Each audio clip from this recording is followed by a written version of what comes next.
Olá, eu sou a Ciomara, para quem ainda não me conhece, mentora do Ministério Sementes de Amor. Estamos começando mais um ano. Eu estou muito feliz por a gente iniciar os nossos estudos e grata a Deus por Ele nos dar a oportunidade e o privilégio de conhecê-lo um pouco mais através da sua palavra.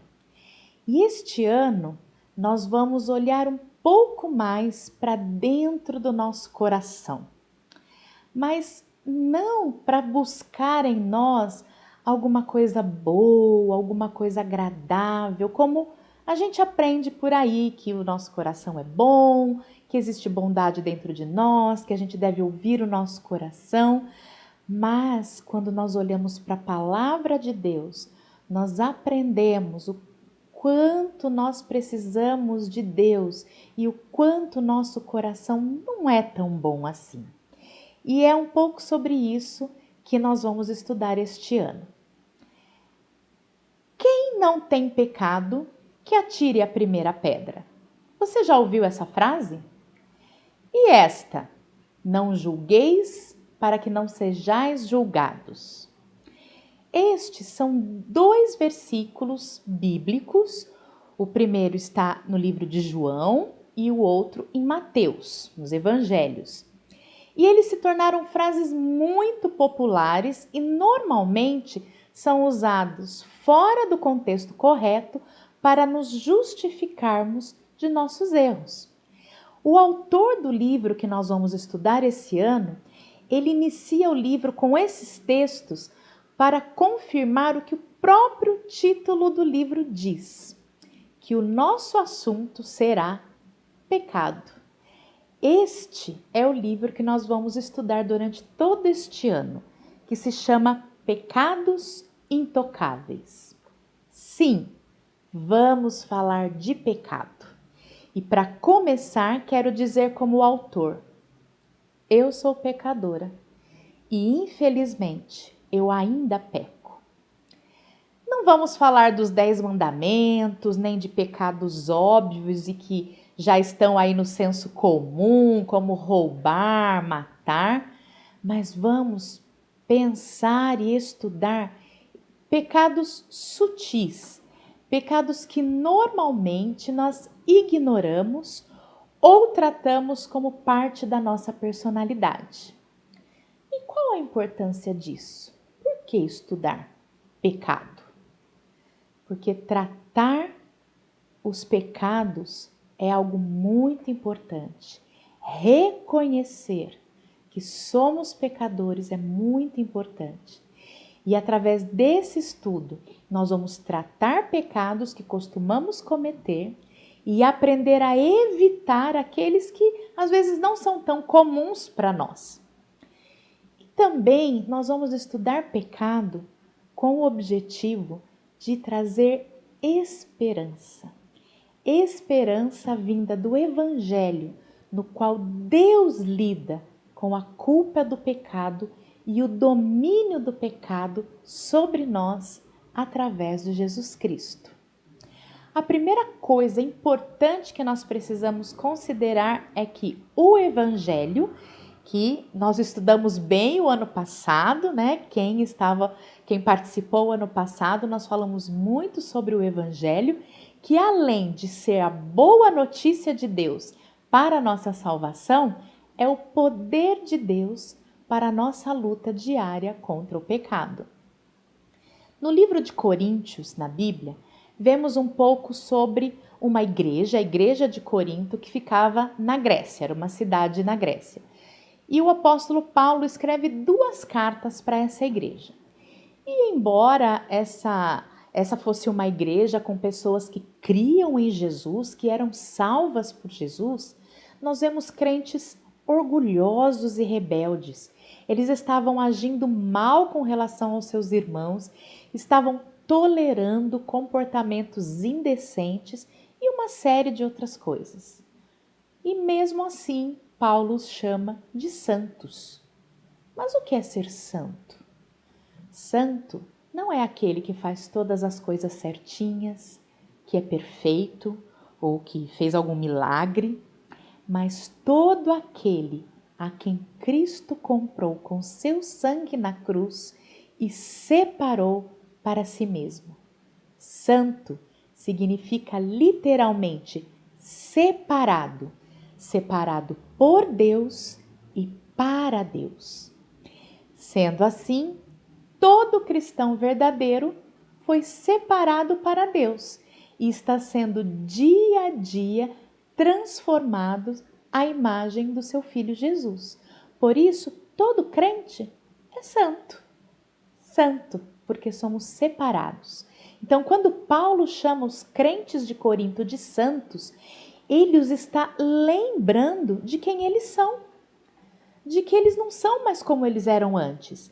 Está lembrando esses irmãos a quem eles pertencem e que a forma que estavam vivendo não eram condizente com o nome de cristão.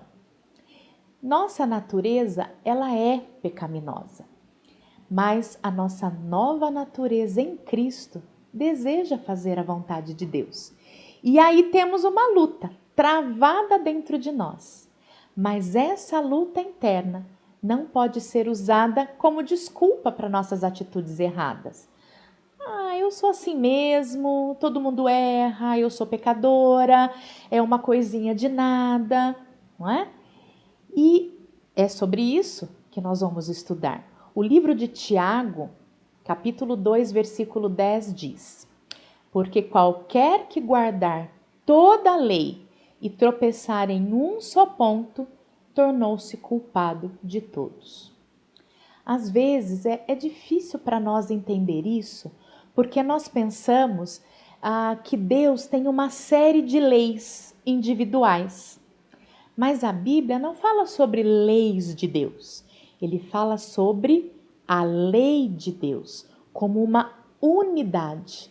E a verdade é que todo pecado é sério, porque infringe a lei de Deus. No Sermão do Monte, que Jesus relembra o mandamento sobre não matar. Mas ele acrescenta que o fato de nós nos irarmos contra nosso irmão, nós seremos julgados da mesma maneira. Quando você sente raiva, ódio de alguém, você já está matando essa pessoa na sua mente e no seu coração. E Jesus disse que isso é matar, é o mesmo julgamento. Eu vou ler o versículo para vocês, Mateus 5, 21 e 22. Ouvistes que foi dito aos antigos, não matarás, mas qualquer que matar será réu de juízo. Eu, porém, vos digo que qualquer que, sem motivo, se irar contra seu irmão, será réu de juízo, e qualquer que disser ao seu irmão, racá, que era uma espécie de xingamento, será réu do sinédrio, e qualquer que lhe disser louco, será réu do fogo do inferno. Olha como o pecado é sério. Pecado é toda e qualquer rebeldia contra Deus. Tudo que fere a santidade de Deus é pecado. No mundo em que nós vivemos, onde tudo é relativo, o pecado se tornou algo relativo também. O que é errado para mim pode não ser errado para você, o que é verdade para mim pode não ser verdade para você, e assim o pecado vai desaparecendo das nossas consciências, mas não desapareceu da vista de Deus. O errado não se tornou certo só porque todo mundo está fazendo, porque todos aceitam e praticam. Para Deus não é assim. O pecado deve ser entendido na nossa vida como um câncer. Essa palavra nos dá até arrepios, nos assusta só de pensar. Mas é isso que significa. É algo que tem um potencial de aumentar, de se alastrar e de contaminar todos os órgãos do corpo. E se não for tratado, ele vai contaminar todo o corpo e vai gerar morte. Essa é uma analogia assustadora, mas verdadeira para falar sobre pecado. É importante entender que o pecado é assim, como essa doença que se alastra e nos contamina e deve ser tratado como coisa séria. No livro de Isaías, no capítulo 6, nós vemos a descrição de uma visão que o profeta teve. E diz assim o texto: No ano em que morreu o rei Uzias, eu vi também ao Senhor assentado sobre um alto e sublime trono, e a cauda do seu manto enchia o templo. Serafins estavam por cima dele, cada um tinha 6 asas, e com 2 cobriam seus rostos, e com 2 cobriam seus pés, e com 2 voavam, e clamavam uns aos outros, dizendo: Santo, Santo, Santo é o Senhor dos exércitos, toda a terra está cheia de sua glória. E os umbrais, os batentes das portas se moveram à voz do que clamava, e a casa se encheu de fumaça. Então disse eu, o profeta, descrevendo: Ai de mim, pois estou perdido, porque sou um homem de lábios impuros e habito no meio de um povo de impuros lábios. Os meus olhos viram o Rei, o Senhor dos exércitos. Você consegue imaginar um pouquinho, através desse texto, a glória, a majestade, a soberania, a grandeza de Deus, que Ele permitiu que Isaías visse um pouquinho nessa visão? Você consegue imaginar isso? Percebe como o nosso pecado é um ataque à majestade e à santidade de um Deus santo, santo, santo. Davi, o grande rei Davi, que muitos já ouviram falar, considerado o homem segundo o coração de Deus, era de fato alguém que amava a Deus, que temia, que honrava, louvava a Deus de todo o coração. Desde a infância, Davi era temente a Deus. E muitos conhecem a história de quando ele era um adolescente e lutou contra o gigante Golias e venceu no poder de Deus, pela sua fé em Deus.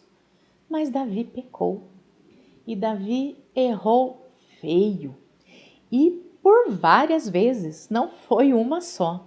E eu vou citar aqui uma delas. Davi não estava onde devia estar, olhou para quem ele não devia olhar, cobiçou uma mulher casada, engravidou esta mulher e depois, para encobrir o seu erro, armou a morte do marido dela. Você fala: uau, esse homem temia Deus? Mas Deus, que vê e sabe todas as coisas, ele escondeu isso de muita gente, mas não de Deus. E Deus mandou um profeta dizer o seguinte para ele: Por que, pois, desprezaste a palavra do Senhor? Ou podemos entender aqui, lei do Senhor. Fazendo o mal diante de meus olhos? A Urias, o heteu, feriste a espada, e a sua mulher tomaste por mulher. E a ele mataste com a espada dos filhos de Amon. Agora, pois, não se apartará a espada jamais da tua casa, porquanto me desprezaste e tomaste a mulher de Urias, o heteu, para ser tua mulher. Isso está em 2 Samuel 12, versículo 9 e 10. Olha o que a gente percebe aqui. Que desprezar a lei de Deus, a palavra de Deus, é desprezar o próprio Deus. E embora Davi fosse amado por Deus e Deus restaurou a vida de Davi, esses versos nos mostram que Davi teve sim que viver a consequência do seu erro, do seu pecado. Deus permite muitas vezes as consequências para que a gente aprenda aquela lição, para Ele mostrar como Ele nos ama, como um pai ama o filho. Sabemos que Deus perdoa o nosso pecado. porque Cristo derramou o seu sangue por isso. Mas Ele não o tolera.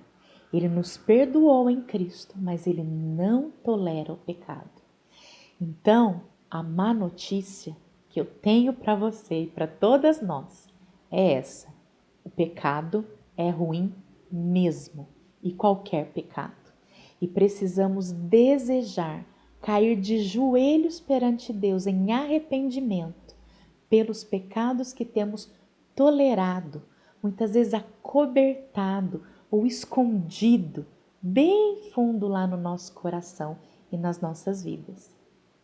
Mas existe uma boa notícia.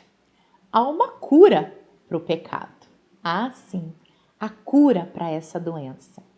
O apóstolo Paulo diz: esta é uma palavra fiel e digna de toda aceitação, que Jesus Cristo veio ao mundo para salvar os pecadores, dos quais eu sou o principal. 1 Timóteo 1,15. Um pouquinho antes de Paulo dizer isso, ele dá uma lista de alguns dos pecados que ele cometeu antes de conhecer Jesus. No entanto, Paulo reconhece que ele ainda é um pecador, apesar de perdoado por Jesus. Ele ainda teria que lutar contra o pecado.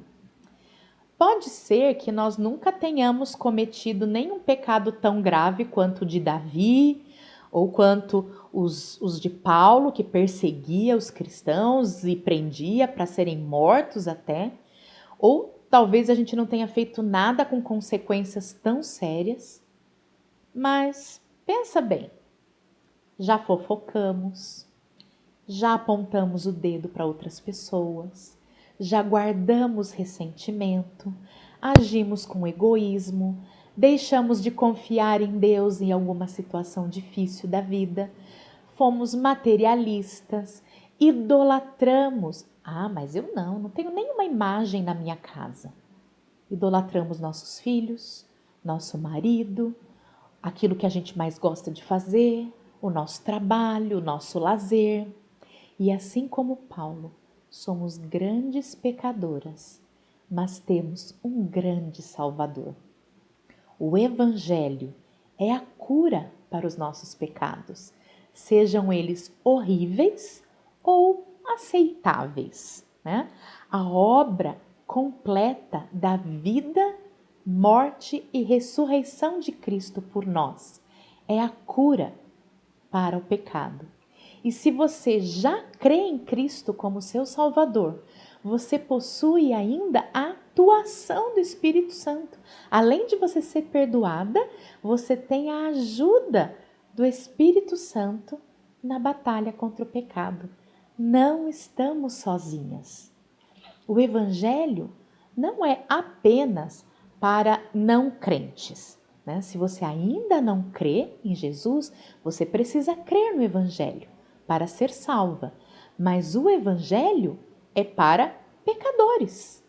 Cristo veio ao mundo para salvar pecadores.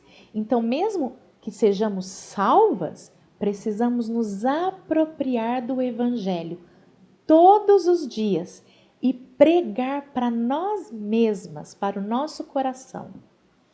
Mas, Xiomara, como é que funciona isso? Precisamos todos os dias nos lembrar, de forma consciente, que fomos perdoadas e Deus não lançará mais os nossos pecados em rosto. Ele não vai mais jogar na nossa cara. E devemos nos alegrar e louvá-lo por isso. E nos lembrar também que, apesar de salvas e separadas, santas, enquanto estamos neste mundo, enquanto não formos para o céu, ainda pecamos em pensamentos, palavras, ações e motivações. E por isso nós temos que confessar. Muitas vezes os crentes ou os evangélicos falam: eu não preciso ficar confessando o pecado igual os católicos. Sim, minhas irmãs, a gente não precisa confessar para o pastor, para ninguém, a gente precisa confessar a Cristo. Todos os dias, reconhecer e confessar nossos pecados a Deus.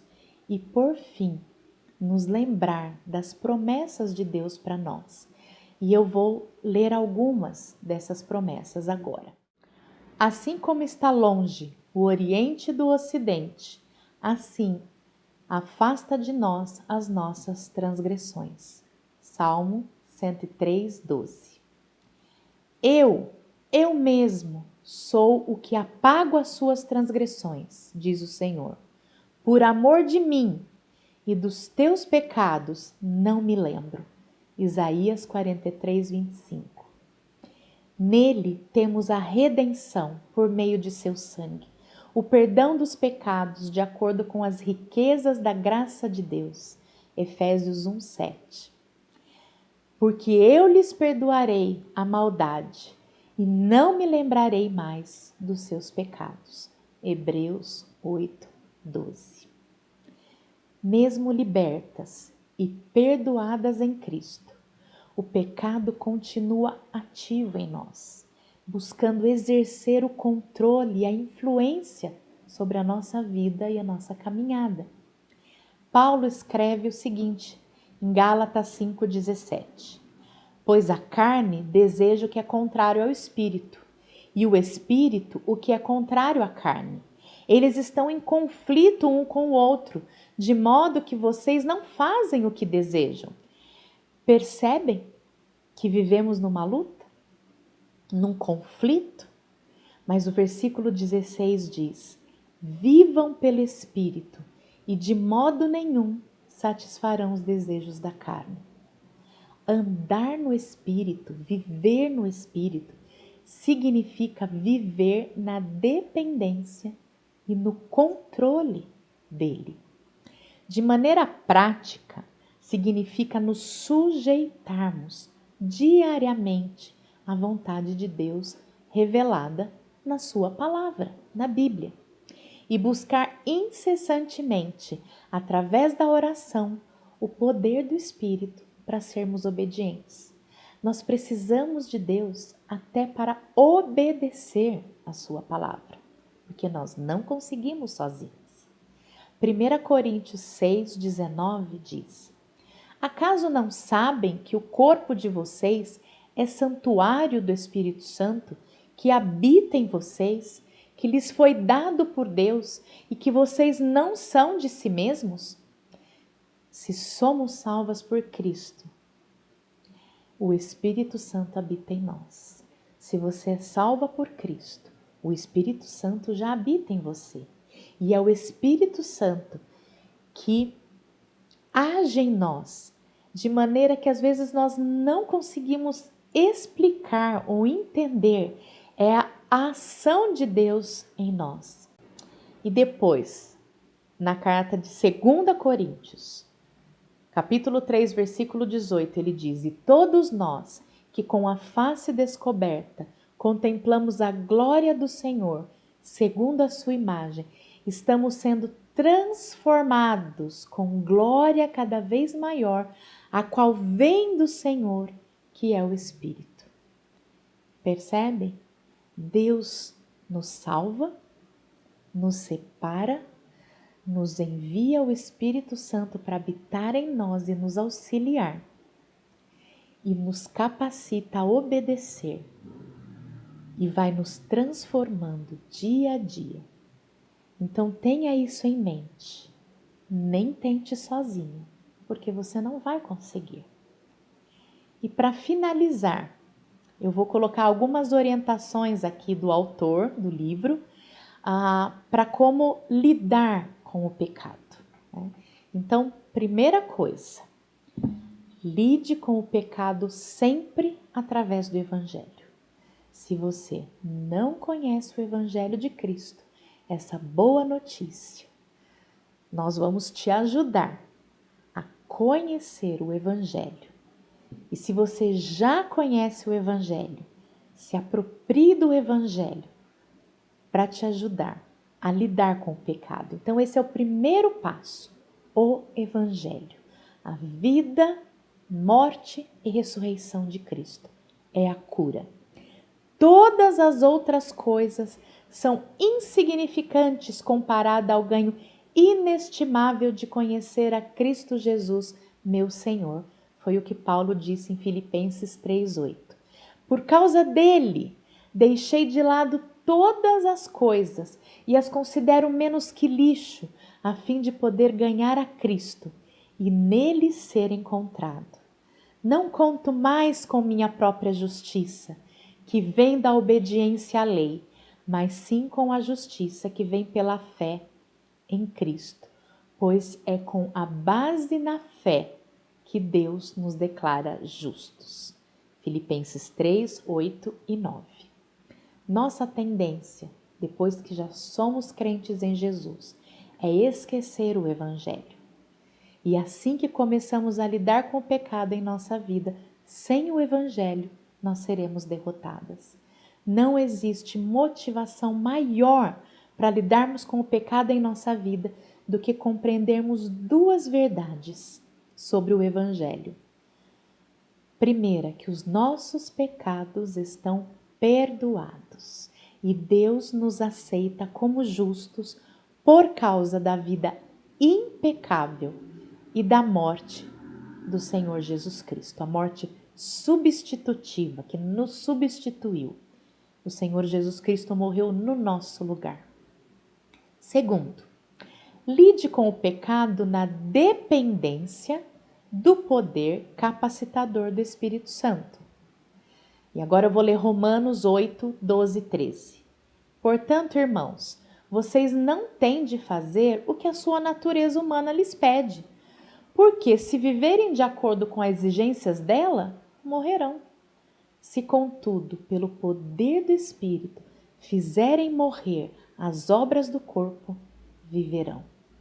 É somente pelo Espírito que conseguimos mortificar os pecados em nossa vida.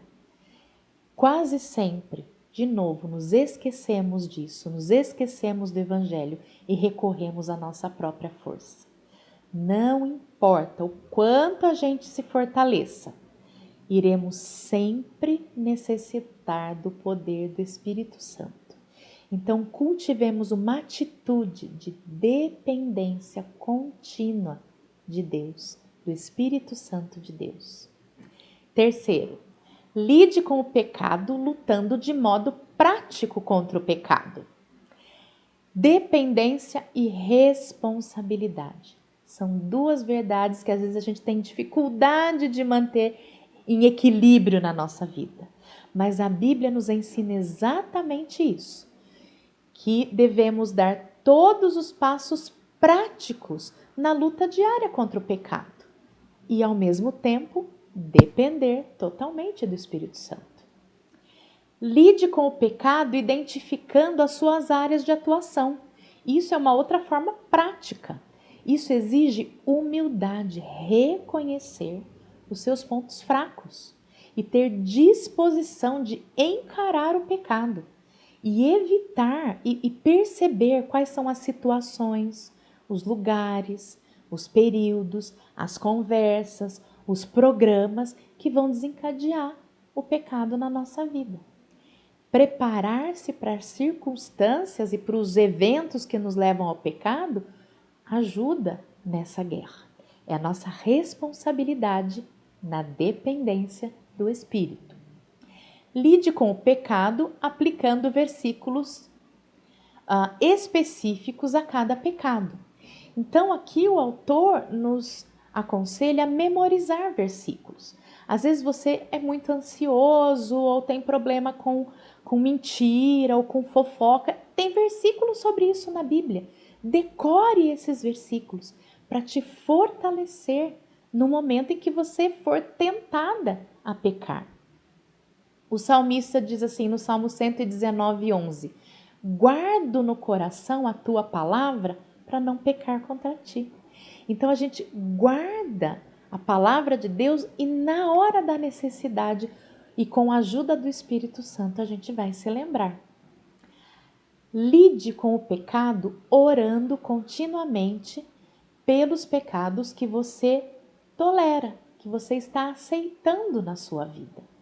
A oração é uma das armas mais importantes na luta contra o pecado, pois é por meio dela que nós reconhecemos a presença e a insistência do pecado em nossa vida, ao mesmo tempo que reconhecemos a nossa dependência de Deus.